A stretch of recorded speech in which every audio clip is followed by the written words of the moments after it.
Welcome to RJ Jamuna kitchen.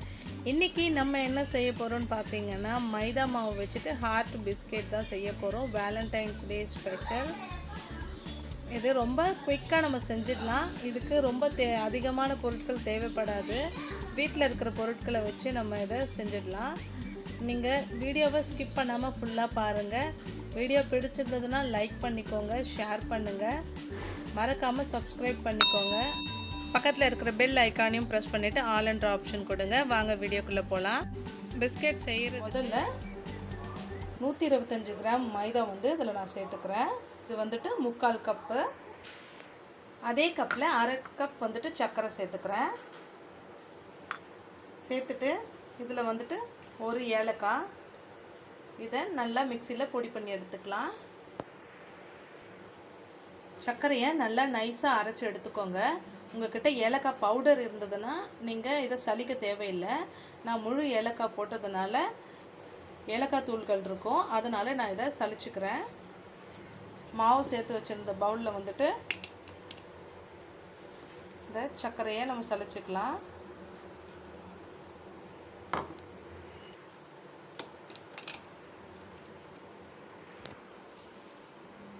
சலிச்சு எடுத்துக்கிட்டேன். இது நமக்கு வேண்டாம். இதில் ஒரு பிஞ்ச் உப்பு சேர்த்துக்கிட்டேன். இது கூட 1-2 ஸ்பூன் நெய் சேர்த்துக்கலாம். சேர்த்துட்டு இது ஒரு வாட்டி நல்லா அப்படி மிக்ஸ் பண்ணி விட்டுக்கோங்க. இதில் நம்ம நெய் சேர்க்கறதுனால பிஸ்கெட் ரொம்ப சாஃப்டாக இருக்கும். இதுவே நீங்கள் பட்டர் இல்லை ஆயில் நீங்கள் சேர்க்கும்போது உங்களுக்கு நல்லா இருக்காது. நெய் சேர்த்திங்கன்னா தான் நல்லாயிருக்கும். இப்போ இதை நல்லா மிக்ஸ் பண்ணி விட்டுட்டு தண்ணி சேர்த்து சப்பாத்தி மாவு பதத்துக்கு நல்லா இதை பிசைஞ்சு எடுத்துக்கலாம். கொஞ்சம் கொஞ்சமாக தண்ணி சேர்த்து பிசைங்க. பாருங்கள், இந்த மாதிரி நல்லா பிசைஞ்சுக்கோங்க. சப்பாத்தி மாவு மாதிரி. அப்படி தண்ணியாக தெரிஞ்சுது அப்படின்னா நீங்கள் கொஞ்சமாக மாவு கூட 1 டேபிள் ஸ்பூன் அந்த மாதிரி சேர்த்துட்டு நீங்கள் நல்லா கெட்டியாக பிசைஞ்சிக்கலாம். மாவு பிசைஞ்சிட்டேன். இது ஒரு 10 நிமிஷம் இப்படியே இருக்கட்டும். பாருங்கள், இப்போ இதை எடுத்து நம்ம திரட்டிக்கலாம். சப்பாத்தி மாதிரி திரட்டக்கூடாது, கொஞ்சம் கனமாக திரட்டணும்.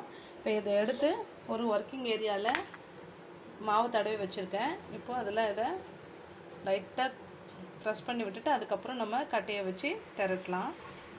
பாருங்கள், இந்த மாதிரி லைட்டாக தட்டிக்கோங்க. இப்போ நம்ம கட்டையை வச்சு விரிச்சுக்கலாம். பாருங்கள், இந்த மாதிரி நல்லா திரட்டிக்கோங்க. இதுக்கப்புறம் நமக்கு என்ன ஷேப் வேணுமோ அந்த ஷேப்பில் நம்ம கட் பண்ணிக்கலாம். என்கிட்ட இந்த ஹார்ட் ஷேப் இருக்குது. நான் இந்த ஹார்ட் ஷேப்பில் தான் பண்ண போகிறேன். அப்படி இல்லைன்னா நீங்கள் நைஃப் வச்சுட்டு கூட நமக்கு என்ன ஷேப் வேணுமோ இந்த மாதிரி கோடு கோடாக போட்டுட்டு அதுக்கப்புறம் திருப்பி இந்த பக்கம் கோடு கோடாக போட்டுட்டு கூட நீங்கள் பண்ணலாம். நான் இப்போது இதில் உங்களுக்கு நான் பண்ணி காட்டுறேன்.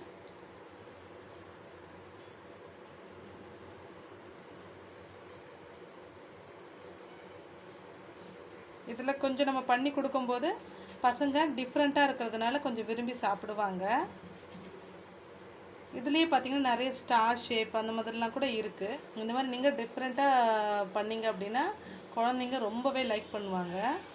இப்போ இதே மாதிரி எல்லாத்தையும் பண்ணிக்கலாம். பாருங்கள், எல்லாத்தையும் நான் இதே மாதிரி பண்ணி எடுத்துக்கிட்டேன். ரொம்பவே சூப்பராக ரெடி ஆகிடுச்சு. பாருங்கள், எண்ணெய் நல்லா சூடாக ரெடியாக இருக்குது. இப்போ பிஸ்கெட் இதில் நம்ம போட்டுக்கலாம்.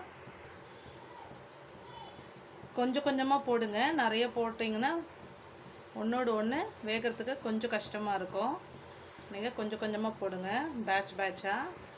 நம்ம வீட்டில் இருக்கிற பொருட்களை வச்சே நம்ம இதை செஞ்சிடலாம். ஸ்நாக்ஸ் செய்கிறதுக்கு என்ன செய்யலாம் அப்படின்னு நம்ம யோசிக்கவே தேவையில்லை. டக்குன்னு நமக்கு இது செஞ்சிடலாம். ரொம்ப டைமும் எடுக்காது, பொருட்களும் ரொம்ப கம்மி. 15 நிமிஷத்தில் செஞ்சு முடிச்சிடலாம். நல்லா பொன்னிறமாக வர வரைக்கும் நம்ம இதை பொரிச்சிக்கலாம். பாருங்கள், இந்த கலரில் வந்ததுக்கப்புறம் நம்ம எடுத்துக்கலாம். இதே மாதிரி எல்லாத்தையும் நம்ம போட்டு எடுத்துக்கலாம். பாருங்கள், நம்மளுடைய ஹாட் பிஸ்கெட் ரெடி ஆகிடுச்சு. கண்டிப்பாக இதை நீங்கள் ட்ரை பண்ணி பாருங்கள். எப்படி இருந்ததுன்னு சொல்லிட்டு எனக்கு கமெண்ட் பண்ணுங்கள். இந்த ரெசிபி உங்களுக்கு பிடிச்சிருந்ததுன்னா நம்மளோட சேனலை சப்ஸ்கிரைப் பண்ணிக்கோங்க, லைக் பண்ணுங்கள், உங்கள் ஃப்ரெண்ட்ஸ் கூட ஷேர் பண்ணுங்கள். நெக்ஸ்ட் ஒரு இன்ட்ரெஸ்டிங்கான ரெசிபியோடு உங்களை நான் பார்க்குறேன் ஃப்ரெண்ட்ஸ். அது வரைக்கும் பாய். தேங்க்ஸ் ஃபார் வாட்சிங்.